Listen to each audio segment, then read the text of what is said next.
Hello and welcome to Talking FC, and welcome back here to the channel, guys. And unfortunately, it's once again a match review this season where Barcelona have dropped points. Once again, we have fallen short in La Liga. 3 games gone, we've only won once. We have only won 1 out of those 3 games, and in none of them have we kept a clean sheet. And in any team, it doesn't matter how good your team is, doesn't matter how good your players are, anything like that. If you cannot stop conceding goals, you won't win titles. It's as simple as that, and in every game this season, we have conceded. Today, it was twice against Osasuna, we scored twice, but ultimately, the game ends in a draw, yet more disappointment. And believe me, there's plenty to discuss, and it really isn't great. But okay, before we come on to the match itself, before we come on to the goals, exactly what happened out there today, let's first and foremost talk about Ernesto Valverde's team selection, and all about this team, and what you can really draw from that, because I think that's absolutely very important today. When you're looking at that team, where's the good points, where's the bad points, and what exactly do we need to do to change our fortunes right now? You've got Ter Stegen in goal, Alba there, long late Piqué, Semedo once again, starting there in the defensive line. Semedo, though, was subbed straight away at half-time,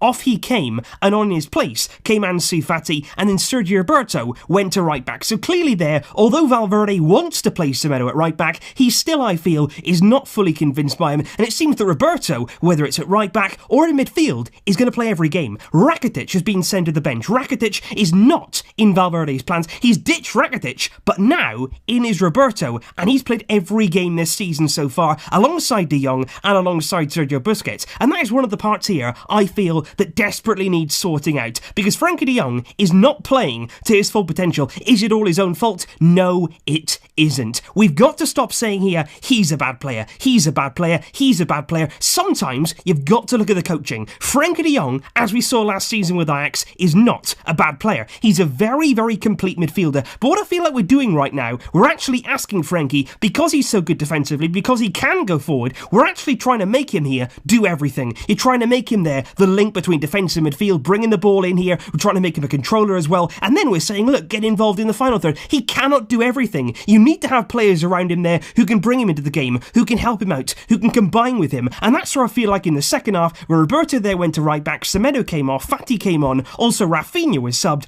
on then came Arthur Melo, and things for me became much more improved in that midfield. We had a lot more intensity about our game, we had a lot more purpose there, going forward, trying to cut apart Osasuna than we did in that first half. With Arthur, with De Jong, you've got more balance there. You've got players there like Arthur, somebody who hasn't always been a player who's happy to sit deep. Certainly in Brazil, he will get forward, he will contribute with goals, and with De Jong alongside him, he can play that kind of role too. They can interchange. Maybe De Jong will go forward, maybe Arthur will drop back, but they can both there add something in midfield as a good combination, as a good balance. That's what you need in your Barcelona side. And for me, things changed massively when that man Ansu Fati came on. We're going to come on to his goal because I don't want to give that the most attention possible. I really do, because he deserves that. He deserves their special praise, all on his own. Even though he dropped points, he was the star today. Carlos Perez on the right, who assisted Ansu Fati's goal, and Antoine Griezmann, who right the way through this game, completely and utterly isolated. There was no balls into him, there was no balls in behind. Osasuna were playing a pretty deep line, and it was very, very difficult today for Griezmann to get involved and to actually link up here with the midfield. There were no runners there, there was certainly nobody in and around him getting close enough to him, and certainly the fullbacks couldn't find him at any point in this game, and that was a major concern. Barcelona today, once again, weren't firing in the final third, and it's away from home. Last weekend against Real Betis, we were brilliant, we were magnificent, we were so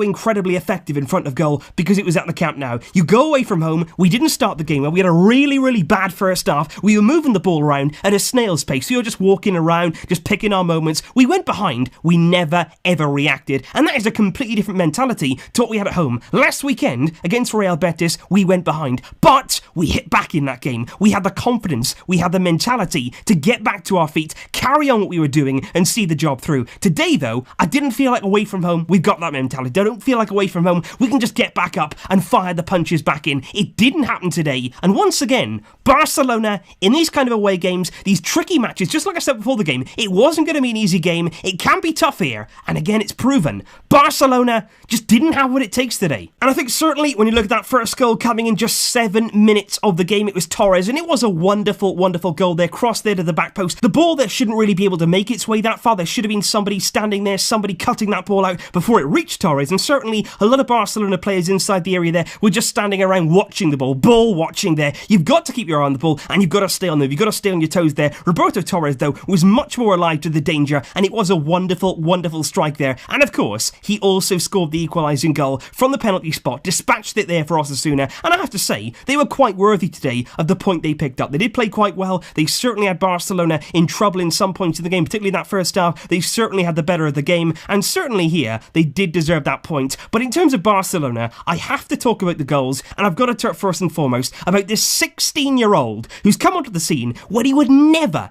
ever have expected this. Injuries have opened up the door. Finally, we've given some youth a chance because of that. Ansu Fati comes on at half-time with a real purpose. He comes on with confidence. He comes on with energy. He believes that he can change the game, and he does. Carlos Perez out on the right-hand side. He whips in a brilliant ball because this is a cross here that's put in with pace and purpose. It's not just lofted into the area. It's not hit and hope. Carlos Perez there picks out Fati, and it's a wonderful, wonderful header. When you think about Ansu Fati, you're thinking maybe it's going to be a nice dribble, then a good finish, maybe a bit of a close range shot, but no, it's a headed goal here, and he gets up so well. He gets up early, he hangs in the air, it's a brilliant contact on the header, across the goalkeeper, no chance at all, and like I say there, just 5 minutes or so into the second half, the game changes. Valverde there, bringing on Fati, bringing on Arthur, and you could say, very good changes. You could say there, Valverde changed the game there with the two players that he's brought on, but I would make the argument they should have been starting anyway, particularly Arthur Melo in that midfield. It was crying out for him. We haven't seen him so far this season. We've got to see him more. He came on, had a really positive impact, and again, Carlos Perez involved in the second goal too. He's picking the ball up, he's playing it off there into Arthur Melo, and it's really well taken. Like I say, in his time in Brazil, in his time with Gremio, he did get forward, he did get into advanced areas, he can score a goal. We didn't see that as much last season, but maybe this season we could see a slightly different side to Arthur Melo himself. He cuts in there on his right foot, brilliant finish there, curled into the bottom right hand corner. Again, goalkeeper's got no chance, and it was a very, very good goal there from Arthur. But like I say, guys, 2-2, another draw, more drop points, and as it stands right now,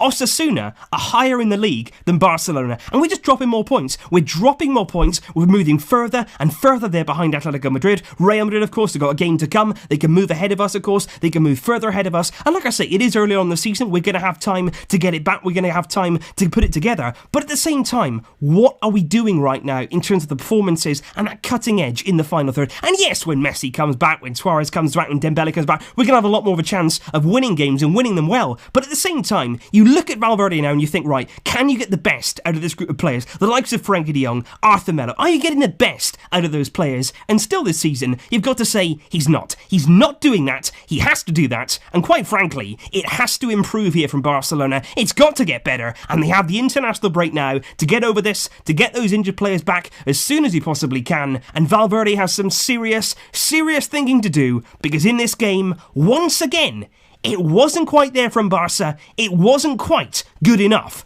But of course, a wonderful moment, an emphatic moment, and a wonderful, wonderful goal from the 16-year-old Ansu Fati. And just before we do end today's video, guys, before I do come out with a new news roundup video, I just want to give you a very, very quick update on the Neymar Jr. situation as the transfer deadline is rapidly approaching. I just want to say right here and now that as it stands, it looks like Neymar will not be returning to Barcelona simply because PSG's demands have worked out too high for what Barcelona want to pay. Certainly in terms of the monetary value, and also there in terms of the player exchange. Rakitic, Todibo, Dembele have all been mentioned, but in order to do that deal, Barcelona would have to convince all of those players to leave the club, plus around 100 odd million in cash, and certainly that's a big offer there that it would take from Barcelona. Will this result change anything? For me, the board shouldn't be looking at players. For me, they should be looking at coaching. This rides with Valverde. This rests now with Valverde. He's the man here in control of these players. Even if you bring Neymar in, even if you get someone like Neymar in, he's still going to be playing here under Valverde. And that's the question right now. Is he the man to take Barcelona forward? We're going to be saying this week in, week out. But the fact is, Barcelona, more points dropped today, and more improvement. It is certainly needed. But of course, guys, over the course of the international break, there will be lots more videos coming up. We are going to be talking about exactly how Barcelona can get things back on track, and they have to do that very, very quickly. So expect more videos soon. Thank you for your patience in waiting here for this match review. And of course, I'll see you soon, guys. Thank you. But until next time, as always, Visca El Barça.